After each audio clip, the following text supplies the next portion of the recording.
তালাচীত এখন বেগনৰ বাহনৰ পৰা 1.5 লাখ পৰিমাণৰ ধন জব্দ কৰে। বুগাজান মহকুমাৰ অন্তৰ্গত খটখটি আৰক্ষী নাকা তালাচীত বৃহৎ পৰিমাণৰ ড্ৰাগছ হেৰইন জব্দ কৰে।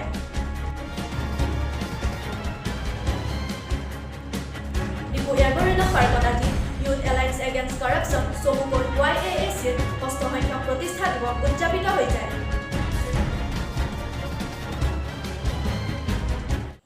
নমস্কাৰ, আজিৰ প্ৰাইম টাইমলৈ সকলোকে স্বাগতম জনাই ষ্টুডিঅ'ৰ মজিয়াত মই মঞ্জিৰ ৰংপিপি। আজি দুপৰীয়া ভাগত ডিপুৰ লামডিং ৰোড 2 কিলো আৰক্ষী তালাচীত এখন বেগনৰ বাহনৰ পৰা 1.5 লাখ পৰিমাণৰ ধন জব্দ কৰে। আগন্তুক অসম বিধানসভা নিৰ্বাচন কাষ চাপি অহাৰ লগে লগে আইন নিৰ্দেশ অনুসৰি তালাচী জাৰি কৰাত আজি ডিপুৰ লামডিং ৰোড 2 কিলোত ষ্টেটিক সাৰ্ভেইলেন্স টিমৰ তালাচীত AS01 AE 8329 এখন বেগনৰ বাহনৰ পৰা প্ৰায় 1.5 লাখ পৰিমাণৰ ধন জব্দ কৰে। বুগাজান মহকুমাৰ অন্তৰ্গত খটখটি আৰক্ষী নাকা তালাচীত বৃহৎ পৰিমাণৰ ড্ৰাগছ হেৰইন জব্দ কৰে। বিগত সময়ছোৱাত বুগাজান মহকুমাৰ বিভিন্ন আৰক্ষী থানাৰ তালাচীত বহু পৰিমাণৰ নিচাজাতীয় দ্ৰব্য জব্দ কৰিবলৈ সক্ষম হৈ আহিছে। আজি পুনৰ খটখটি আৰক্ষীয়ে গোপন সূত্ৰৰ পম খেলি আৰক্ষীৰ এটা তহলদাৰী দলে এগৰাকী নগা মহিলাই এটা প্লাষ্টিকৰ মোনাত উক্ত ড্ৰাগছসমূহ ভৰাই নাগালেণ্ড সীমান্ত অতিক্ৰম কৰি অসম অভিমুখে আহি থাকোঁতে 12টা চাবোনৰ বাকচত ড্ৰাগছসমূহ জব্দ কৰিবলৈ সক্ষম হয়। আৰক্ষীয়ে ড্ৰাগছ জব্দ কৰাৰ লগতে 2জন ব্যক্তিক আটক কৰিবলৈ সক্ষম হৈছে। এজন সৰু পথাৰৰ ৰঞ্জিত গগৈ আৰু আনজন মহিলা ডিমাপুৰৰ লংনীলা দেৱনাথ ভূমেই। বুগাজান মহকুমা আৰক্ষী বিষয়া জন দাসৰ নেতৃত্বত আৰু খটখটি থানাৰ ভাৰপ্ৰাপ্ত বিষয়া মবলিক ব্ৰহ্মৰ সহযোগত ড্ৰাগছসমূহ জব্দ কৰে।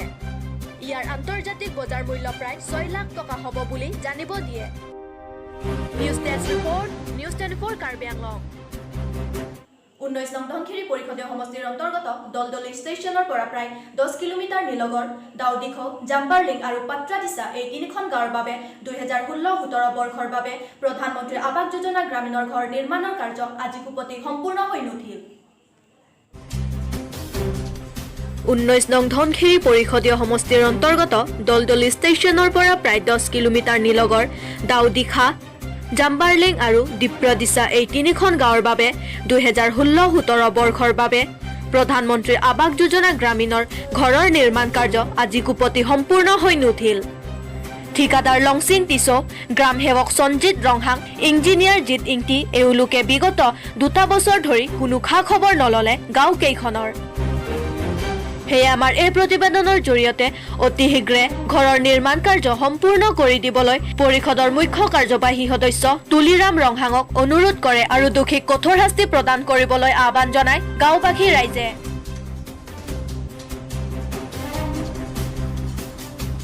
ডিপু এলগৰিদম পাৰ্কত আজি ইউথ এলায়েন্স এগেইনষ্ট কাৰাপশ্যন চমুকৈ YAACৰ 6ষ্ঠ সংখ্যক প্ৰতিষ্ঠা দিৱস উদযাপিত হৈ যায়।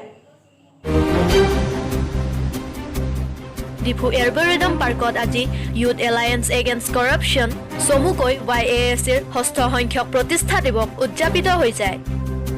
YAACৰ সভাপতি সঞ্জয় টিছৰ নেতৃত্বত অনুষ্ঠিত সোমবাৰৰ উক্ত সভাত মিৰ লংবে, চাইচিং ৰংপি প্ৰমুখ্যে বিভিন্ন দল সংগঠনেও উপস্থিত থাকে।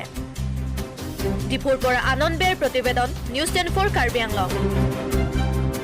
আজিলৈ মানে ষ্টুডিঅ'ৰ মজিয়াৰ পৰা মই বিদায় লৈছোঁ। চাই থাকিব News.News কাৰ্বি আংলং।